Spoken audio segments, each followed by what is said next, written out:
Hey everyone, it's Talks with Kenny. Here today I'll be reacting to a video about China's economy collapsing on itself. This is what's going on in China is one of the main reasons I'm such a populist. Like will of the people over these elites. Because these elites are being there's proof that I don't have done much research, but I know from memory that China has a lot of espionage going on in America. They're buying up farmland.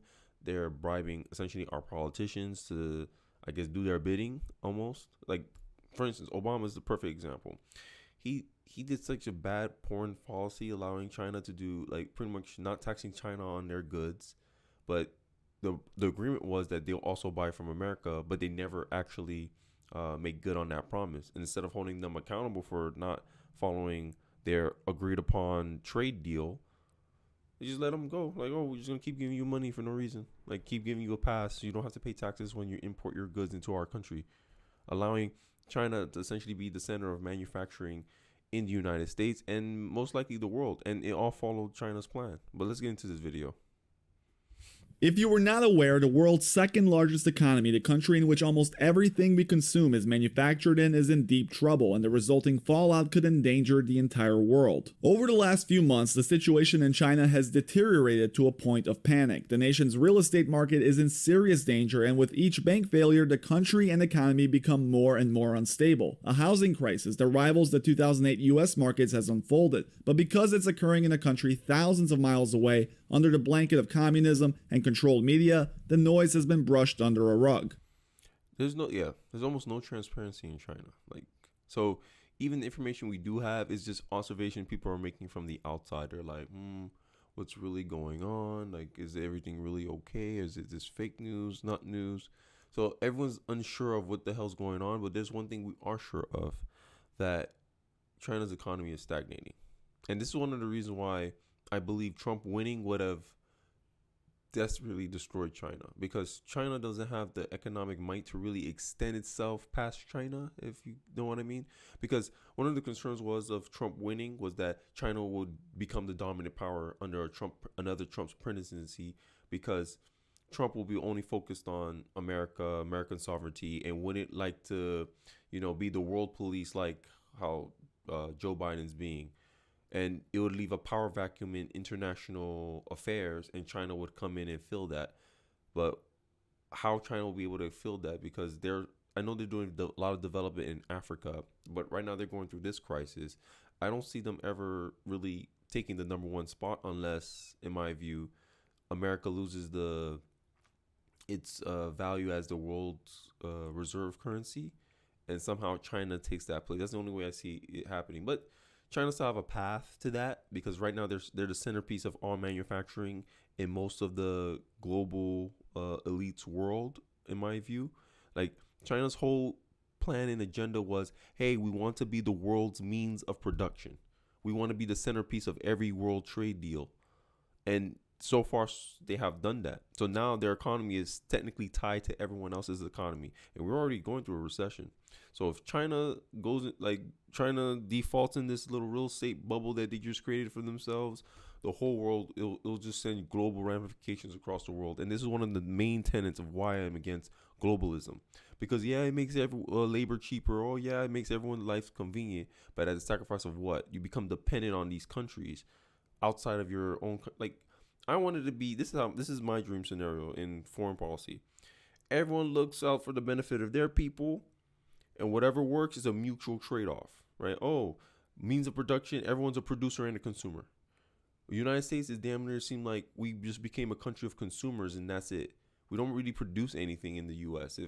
Correct me if I'm wrong in the comment section, but I don't think we can produce anything in the U.S. anymore. Let's continue.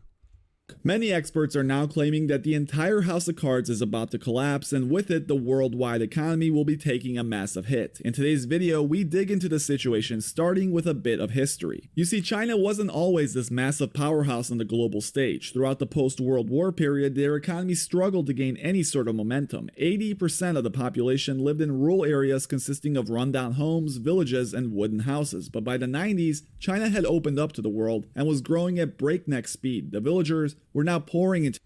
It seems like it's always in China's history that they tend to be very exclusive. Because I remember that China had a chance to discover America first because they were already ahead of us in ocean technology. That they already had iron ships and stuff, and they were already kind of exploring. But then I forgot who was it. Like, if you know Chinese history, let me know or send a link in the comment section. I want to do more research on this. But I remember that they had a chance to find America first, but they didn't want to extend past their waters. So I think they didn't go past a few seas past Taiwan or whatever, and then the emperor at the time called them back, and they just stayed in China, and that's how they fell behind technologically against the rest of the world. So I guess they learned their lesson. They're like, look, like let's open up and learn from other people, and this is where you see Tesla. They letting Tesla build electric factories in their nation, but secretly they're using it to increase the competition in their local electric car business or in economy. And once they technically steal all the or learn from Elon Musk, they'll start being hostile toward them. Oh, get out of our country. Oh, you don't follow regulation, whatever. And so they allow local Chinese businesses to win in their own market, which is essentially what's going on here. And then China's been known to do this to boost up their own economy and products and services. To the cities. What emerged was this massive real estate boom. On top of this great migration in Chinese culture, owning a property is a sign of wealth and stability. The more you own, the richer and wealthier you are. And with the government restricting citizens from investing in international securities, real estate became the people's go-to way of storing wealth. Demand became overloaded, with apartments selling out before they're even built, and with this gold rush, developers poured in to capitalize on the opportunity. You may have heard of Evergrande, and we will use them as an example. Evergrande grew at an annualized rate of 44% from 2004 to 2020. The company then exploded in that period by 39,000%, fueled by debt that was excused by the thought that this boom would last forever. 2008 all over again, right? You lending out loan. I mean, it's different in a way because it almost seems like the reason why the real estate market is collapsing is that there's not enough demand to meet the supply, and they kind of overextended themselves. Like, oh my God, there will be this many people who want this many houses and this many people to fill them. But I believe that you have to be like approved to actually get a loan. Like, not a loan, but actually like the government is actually vetting people to who gets to buy a house and who doesn't. Because I remember seeing a story about a man. He's a banker. He did really well in that he has the money, but he can't buy a house because the government requires something from him. I don't know. I'm just thinking off the top of my head, but let's get back in the video. Now, of course, this was too good to be true, and we saw in the post-pandemic world, Chinese real estate began to crack. Realizing that the bubble is unstable, the party enacted a new policy called the Three Red Lines. It was a ruling designed to prevent real estate companies from taking on too much debt. Now, soon after, nearly half of all Chinese real estate companies breached at least one policy. And without a way to acquire more debt to pay off existing debt, developers turned to mortgage payments from homebuyers. That was really the only way they could fuel growth and construction. However, there was a problem. With most projects left uncompleted, homebuyers quickly saw what game the developers were playing. They went to the streets to protest and threatened to stop mortgage payments until construction resumed, and with that, we saw a massive avalanche of defaults. Wow. Evergrande was one of the first giants to collapse on its own debt after missing a series of interest payments. The company is currently undergoing restructuring, but things are looking very grim. Look underneath the surface, and you see that almost all property developers in China are heavily in debt, and since the interest in the property sector... That's weird, because right now I'm buying a house, and my house is being constructed, and you have to have to me, if you're constructing something, you have to have a buyer before you actually start building, or else you fall into this mess. Because that's what it looked like. It looked like they made so much of a supply that there was damn near no demand for it. But I think these people were building apartments, so I think it's different if it's an apartment. But I don't know. Maybe they'll start opening themselves up again. But one of the reasons I pause this is because I'm starting to feel like China's going to be in a desperate position soon. Like, if they say their economy crashes for the first time, whatever, I think they'll fix it if they just let these developers fail. Free market. But, you have to give up control for that. And the worst thing you can tell a communist is give up control. So, fall under the weight of your own pride.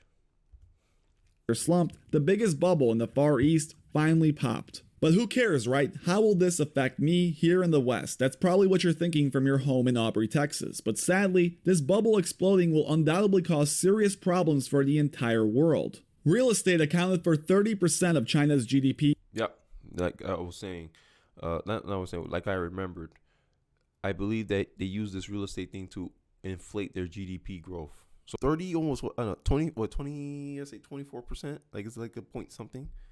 And look, fastest growth across all board, even in South America. In 2021, and with 20% of the world's GDP accounted for by real estate, one spiral in the east could easily turn into a massive worldwide economic hurricane. We really don't know the full extent of this problem, as the Chinese government isn't very transparent with anything really. Yep. But we do have insights based on protests that were just too large to be swept away. This latest Bloomberg segment shows the extent of the problem, with central provinces protesting and refusing to pay until the situation is sorted out. Take a listen. Right, the widespread protests by mortgage holders. What are we seeing that in terms of this additional element being added to the story? Absolutely, Heidi. Well, this is the thing that we know authorities have been really keen to avoid so far. And in fact, many of the offshore investors who were once quite bullish on this trade came in, even at distress levels, knowing that they would be last in line after the homeowners and the home buyers. The priority for authorities was always... So that debunked my theory about them building the houses without having mortgage people there. It's just... I don't know if it's supply chain issues or what, but they weren't able to build the houses, and they're trying to, we're not going to finish building, but we're going to keep your money. I think that's what's going on here. Making sure that homeowners did have their homes ultimately delivered. And of course, now we have seen these widespread boycott payments of mortgages for unbuilt properties that are still yet to be delivered. Wait. Are they paying a mortgage on a house that's not, on a place that's not built yet? Let me know if so. That's crazy. It's wow. Delivered over about 300 projects, more than 100 cities across China. Potentially, these boycotters could be granted mortgages, but clearly we have seen Beijing sort of pushing out this request for local governments to sort out this problem very, very quickly. But you put yourself into debt, like as a developer, as a business. It's your job to manage your own books to get yourself out of. You don't look to the government to come save you. But in a communist system, that's how it works. The businesses take orders from the government. They go like, "What we do," and you wonder why communist countries always seems to stagnate. Why no innovation never seems to flourish in a communist country? Because the bureaucrats, right, the politicians, effectively run every aspect of the country, from the businesses, from healthcare, from the economy. As you can see, they do everything, and a select few amount of people, like it's like 5 brains working against 1 million. Like, come on, that's such the advantage of free market, because free market utilize something, a concept called the wisdom of the crowd.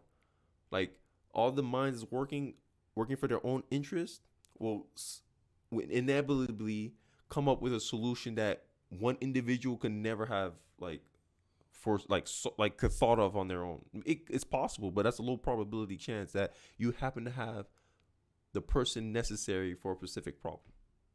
I'm just saying. This is one of the reasons why Elon Musk is so against control population. He's like, we should be. He's so scared about the declining birth rate in the U.S. because to him, he's like, more humans equals more potential, and more potential equals, hey, innovation. This is the most, I don't want to say influential, but the most innovative person in our time right now. Elon Musk is like, yo, we have a population problem. We're underpopulated, and it's happening in China too. They have a declining birth rate at a more severe pace than in America. The focus here, I think, is going to be on central provinces in China, where we've seen the concentrated outbreaks of these types of protests. While this clip gives you a foundation regarding the situation, it doesn't capture the true importance of this potential problem. You see, China is such a large player in world markets that there is a direct correlation between Chinese liquidity and world economic performance, even commodity pricing. Cross-Border Capital does a great job showcasing this with various charts and stats, but without boring you with the details, it's pretty clear that any sort of crash in China would send the world tumbling. Even a country like Greece, which pales in comparison to China, caused serious damage to markets all across the world when it entered into default. One quick look at the S&P 500 in 2015 and you see exactly what I mean. On June 30th, Greece became the first developed country in the world to fail to make an IMF loan repayment on time. Coincidentally, the S&P 500 fell 13% rapidly following this. Like, we're too coupled. I mean, like, yeah, we're too dependent on like other economies. This is one reason I'm so against communism. Like, we should be as decentralized from each other in a foreign policy way as possible. So when Greece fell by itself. And I'm not saying, oh, you can't trade with other countries, but the fact that we're like investing in each other's stuff to the point where if one person goes through a recession, it affects everybody. I mean, to me, the whole world's in a recession right now. Germany, for instance, they're so dependent on Russia's energy oil that they're about to go into a draconian lockdown over this. Like, imagine that. One country decides. I bet Germany people are pissed. They're like, "Yo, what the hell's going on? I thought we went to clean energy to be unaccountable to all these people." When people always leave out that you still need oil energy to create clean energy because the initial infrastructure is not there. So if you ain't finished, there's not enough. Like, solar doesn't provide enough energy for everybody yet. I'm just saying. So now China is going to do that to us ×2 because they're the centerpiece of all manufacturing, and it only goes one way. China never consumes from other nations; they only produce, and that put them in such a high leverage point. Like, if they go into a recession, we all gonna feel it. We thought supply chain issues were worse now. Shit. Imagine, I can't even imagine. Development. And 2015 became a struggle for markets as a small country in Europe created ripple effects throughout the economy. With China significantly larger and more important than Greece, any sort of real estate collapse would wreak havoc on markets here in the United States. Now that people have stopped paying mortgages, you can look at a chart like this and see the problem. Loans to the property sector have exploded over the last few years. Since 2017, they've doubled to 40 trillion yen, with the majority going to residential mortgages. And then you look at banks and you see this. Two of the largest are past what regulators call the red line, and you begin to wonder, is this China's Lehman moment? Has the bubble that pales in comparison to America's finally burst? And how or will the resulting fallout affect markets across the world? Those are questions everyone is frantically trying to figure out as our markets begin their long road to recovery, currently sitting about 14% below the all-time highs set in January. As always, thank you guys for watching. Please don't. Well, that was an interesting video. Shout out to Joe for recommending me this video in the Discord chat. If you guys want me to see any videos, follow me on Discord in my group and just drop a video and I'll react to it when I can. Until next time, guys, don't forget to comment, like, and subscribe, and I'll see you guys in the next one. Peace.